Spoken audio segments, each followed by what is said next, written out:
اللہ تبارک و تعالیٰ نے صلاحیت دے رکھی ہے، تو ان صلاحیتوں کا آپ اپنے صلاحیت کے اوپر محنت کریں گے تو صلاحیت آپ کی اجاگر ہوگی، تو انشاءاللہ کامیابی ملے گی۔ محنت کریں گے دھیرے دھیرے۔ اشعار جو کتاب ہے اپنے اساتذہ سے رابطہ کیجئے، اور ڈائریکٹ اب کلیات سے، اگر ادھر ادھر کے شعر یاد ہیں تو کلیات میں ڈھونڈ کر کے نشان لگا لیجئے۔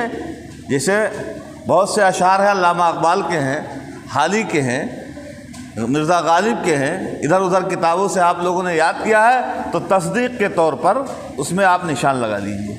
آپ کے ذہن میں تو ہے کہ یہ علامہ اقبال کا ہے، یہ علامہ مولانا حالی کا ہے، اور یہ غالب کا ہے، مرزا غالب کا ہے، اور یہ جگر مراد آبادی کا ہے، یا دیگر اور شعراء کا بہت اور شعراء ہیں بڑے بڑے، تو کلیات سے یاد کیجئے۔ اور بھی اگر کوئی کتابیں ہوں شعراء کی تو ان کی بھی کتابیں آپ لے لیجئے، لیکن کتاب سے آپ جب یاد کریں گے تو آپ کے علم میں اضافہ ہوگا۔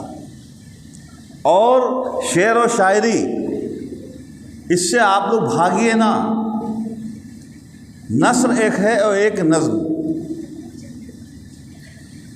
نثر سے زیادہ نظم کی اہمیت ہے۔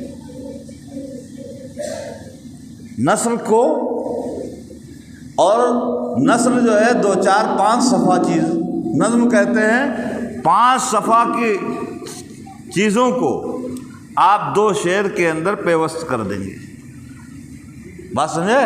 تو ابھی آپ ان شعراء کے اشعار دیکھیے، جب یہ صلاحیت آپ کی مکمل ہو جائے گی تو آگے آپ کو ایک ترتیب اور بتایا جائے گا، شعر بنانا بھی آ جائے گا۔ جب آپ عالم ہو جائیں گے تو شعر بنانا بھی ایک ہنر ہے۔ دھیرے دھیرے آپ کو یہ علم بھی آ جائے گا کہ نہیں آ جائے گا، زینہ بزینہ آئے گا انشاءاللہ، لیکن جب محنت کریں گے۔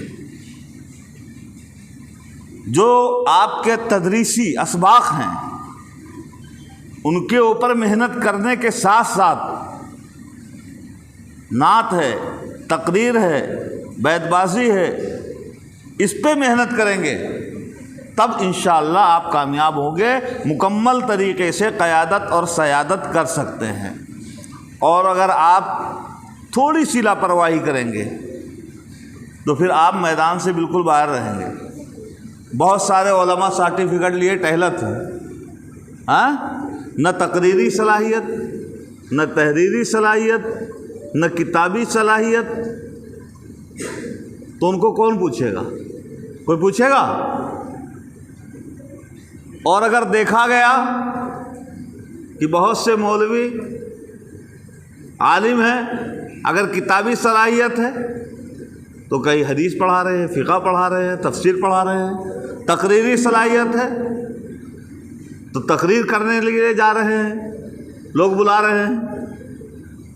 اور بہت سے عالم ایسے ہیں جن کو شعر کی بھی صلاحیت ہے، یا نہیں عالم ہیں، کم پڑھے لکھے ہیں لیکن شعر کی صلاحیت ہے، تو ان کو جو ہے اس مقام پہ لوگ بلا رہے ہیں۔ اور جس کے اندر ساری صلاحیت ہو جائے تو اس کو تو بہت عزت کی نگاہ سے دیکھا جائے گا، یہ نہیں دیکھا جائے گا۔ تو بہرحال ہم اور آپ تربیت گاہ میں ہیں تو ہم اپنے آپ کو بحیثیت طالب علم کے اس بات کے لیے ہر وقت تیار رہیں کہ ہم کسی میدان میں انشاءاللہ پیچھے نہیں رہیں گے، اور پیچھے قدم نہ ہٹائیے، آگے بڑھیے، کامیابی آپ کو انشاءاللہ ضرور ملے گی۔ میں انہی باتوں کے ساتھ میں اپنی بات کو ختم کرتا ہوں۔ وآخر دعوانا ان الحمدللہ رب العالمین۔